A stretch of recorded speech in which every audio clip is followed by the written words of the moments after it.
I see a map with more than 50 countries. I think it's 52 or 54 countries. Yellow. And I think of something very big that you can put France maybe 100 times in it. Africa to me is full of nature. It's still natural. The land is natural. There's not much pollution. There's a lot of natural resources in terms of mining, forests. Yeah, so many. Thoughts on what I envision when I think of Africa are a really big country with loads of people, obviously really hot and quite culturally diverse. Mainly the music and the dances, which is really the first image or the first sound which I have if I think about the continent, and the rhythm, the vibes, and I don't know. It's more. It's not just an image, but it's really connected to sounds and the feeling, and like everything is in a rhythm. The people, the nature, the traffic, everything is, I don't know, vibrant. Africa is a huge continent with enormous potential. People who are endowed with a lot of natural resources, but which are not exploited, but they're determined for a greater future. When I'm thinking about Europe, the first thing is rich culture, diversity, and really famous touristic destinations. Yeah, there's many thoughts about what Europe is from African perspective. We see Europe as developed, rich.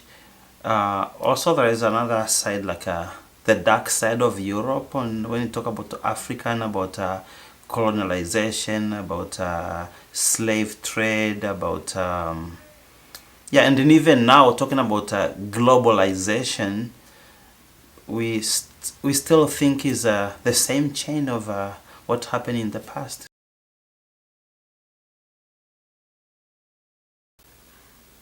Institution.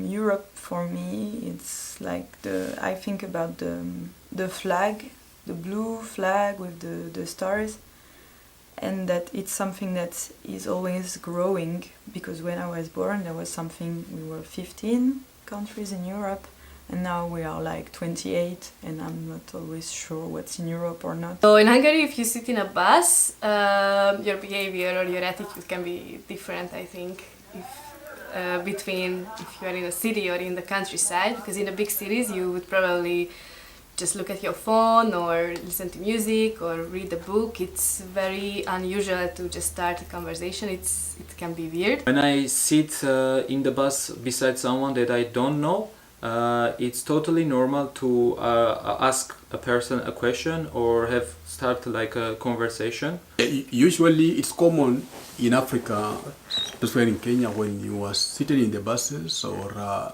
when you have a stranger, you have to initiate conversation. Someone may think that maybe you people know each other, but most of the time they're strangers. Sometimes the conversation may also lead into us sharing our contacts, and the friendship may begin from there.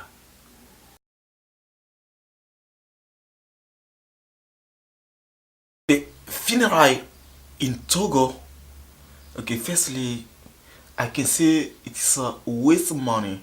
It's a waste money, but it is a moment that all the family members be together. The typical funeral is like a whole tradition in my country. First of all, when someone dies, the day before, everyone gathers, and the next day is his funerals. And after that, the next day we remember him again. After 1 week again, after 40 days again, and after 1 year, we gather again together.